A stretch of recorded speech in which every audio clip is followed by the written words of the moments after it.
Olá, meninos, tudo bem com vocês?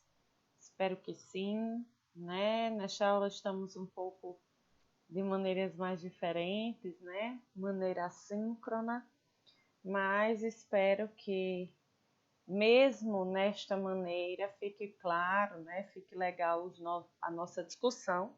E, logicamente, se vocês tiverem alguma dúvida sobre o conteúdo, né, sobre algum tópico do que a gente vai conversar hoje, vocês fiquem à vontade para entrar em contato ou para levar suas dúvidas na nossa próxima aula síncrona, que é no dia 19.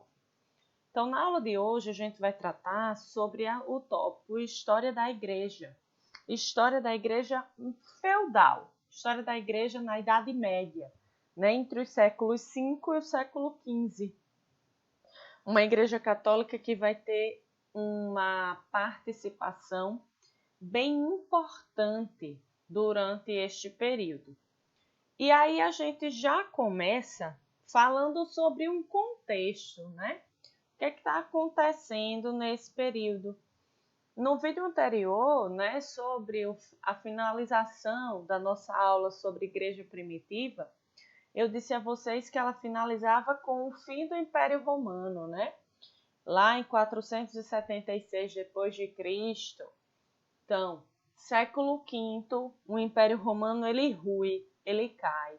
Por causa de quê, professora? Porque vai acontecer uma série de ações graduais, é um processo gradual de intervenções em que povos que habitam o norte da Europa vão invadir esse Império Romano, né? Povos que Roma vai chamá-los de bárbaros, né? A gente vai ver já um pouquinho mais na frente porque são chamados assim, mas de maneira geral são grupos nômades que vivem fora do domínio do Império Romano, né? Como disse, norte da Europa, ali onde hoje é a Alemanha, a Suíça, a Suécia, certo? São povos variados, godos, visigodos, ostrogodos, os vikings, né? Que são os comumente chamados de vikings, vão invadir esse Império Romano. E aí, a partir, gente, dessa invasão, acontece um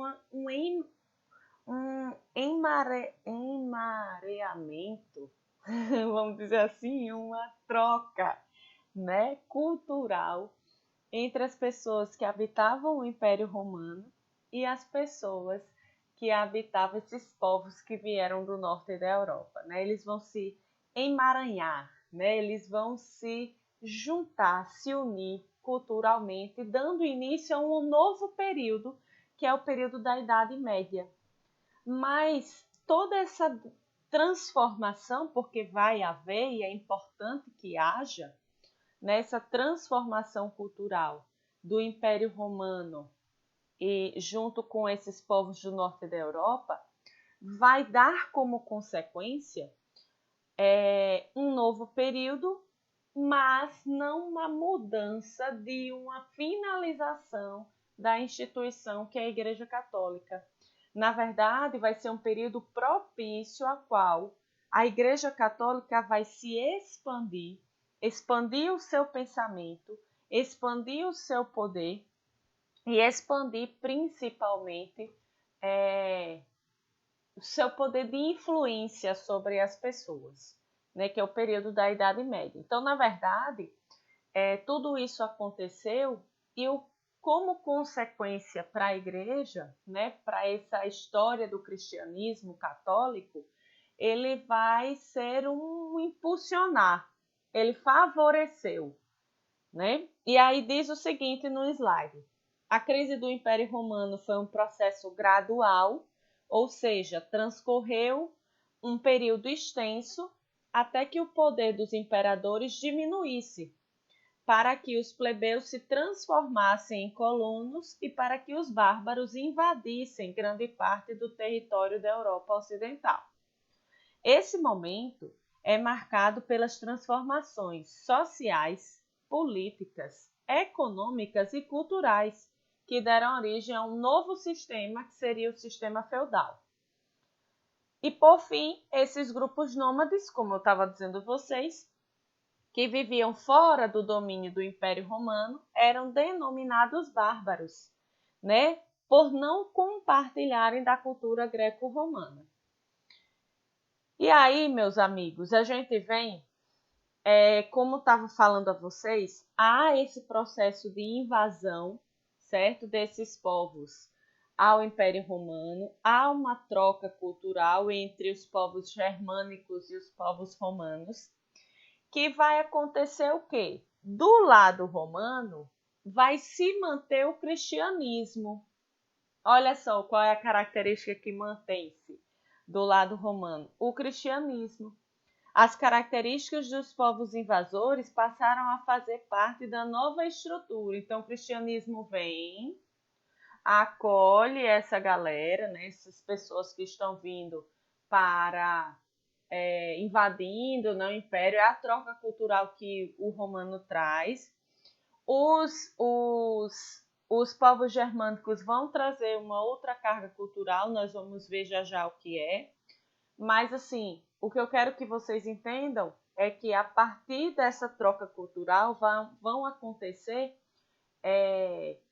estruturas importantes na igreja que precisam ser levadas em consideração, certo? E aí diz, assim pode-se compreender o sistema feudal como aquele que terá grande influência cultural e política do cristianismo. Olha aí um spoiler, hein? A gente vai já ver o que é essa troca política. Por que a gente disse que é uma troca cultural e política? Ao mesmo tempo em que será marcado pela ruralização e pelas relações políticas fragmentadas. Então, ele está dizendo o quê? Está falando que esse período da Idade Média, ele é um período marcado por politicamente e culturalmente pelo domínio da Igreja Católica. E aí a gente tem um período onde as pessoas vão estar quase que totalmente ligadas ao campo, né? Ruralização quer dizer essa saída do homem da cidade para o campo, para o meio rural, para o interior, né? Podemos dizer assim.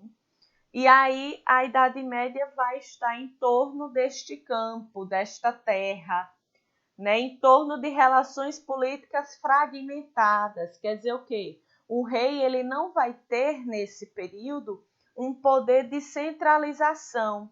Ele não vai ser aquele rei que vai dominar e que vai mandar em todas as terras. Quem vai exercer o poder de centralização nesse período será, sim, a instituição católica. Esse rei vai ter um poder que nós chamamos de fragmentado, de quebrado. Ele não tem um poder efetivo, mas um poder simbólico. E aí, eu achei importante nós falarmos um pouquinho do início da Constituição, né? Do início da Idade Média, do reino dos francos e do reino de Carlos Magno. Por quê?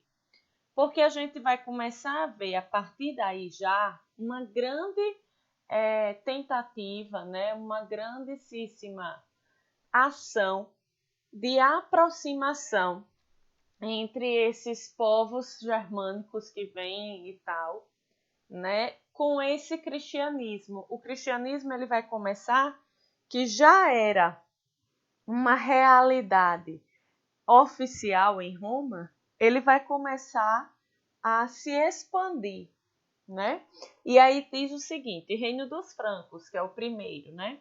O primeiro líder que incentivou a unificação política dos francos, ou delimitou as fronteiras do território, foi denominado Clovis. Clovis é esse rapaz da figura aí de lado, que a gente vai já falar um pouquinho sobre essa imagem. Ele originou a primeira dinastia, os Merovingios, e destacou-se por sua conversão ao cristianismo, o que facilitou a dominação dos romanos. Então, o que acontece? Clovis, ele é originário desses povos que eu estou dizendo a vocês, são os povos germânicos. E aí, na vinda desses povos germânicos, na vinda gradual, né, na invasão gradual a esse Império Romano, nós temos o quê? Nós temos Clovis convertendo-se ao cristianismo, que é justamente a imagem que vocês têm aí no canto direito da tela de vocês, certo? Essa imagem é justamente falando sobre a conversão de Clovis, né? Clovis está sendo aqui batizado pelo bispo, né? E aí toda a questão do reconhecimento, inclusive dessa igreja, a esse líder, certo? E aí diz, ó, o fortalecimento do reino aumentou o processo de ruralização e expandiu a prática de distribuição de terras ligadas ao rei.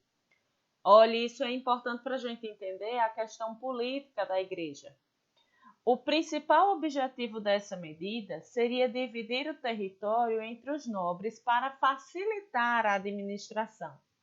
Além disso, ao doar as terras, era estabelecida a relação de fidelidade entre o rei que doava e o nobre que recebia. Então, galera, o que é que a gente tem aqui? Nós estamos vendo um rei, certo? Que vai fazer nada mais, nada menos do que ele tem as terras e aí ele vai fragmentar, quer dizer, ele vai quebrar essas terras. Cada terra ele vai dar a um nobre na intenção de facilitar a administração desse conjunto de terras.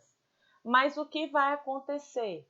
Vai acontecer uma diminuição do poder do rei.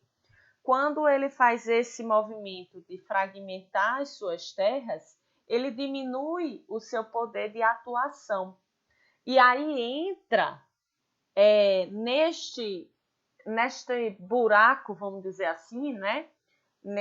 Nessa falha, nesse rompimento, nessa falha política, vai entrar a Igreja Católica, que vai ser a grande instituição que não vai sofrer fragmentação, que vai se manter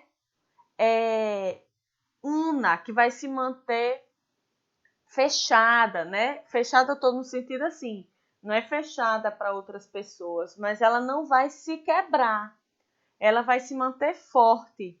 Diferente do que a gente está vendo, que o rei, na intenção de facilitar a administração, deu como consequência a diminuição do seu poder, a diminuição da sua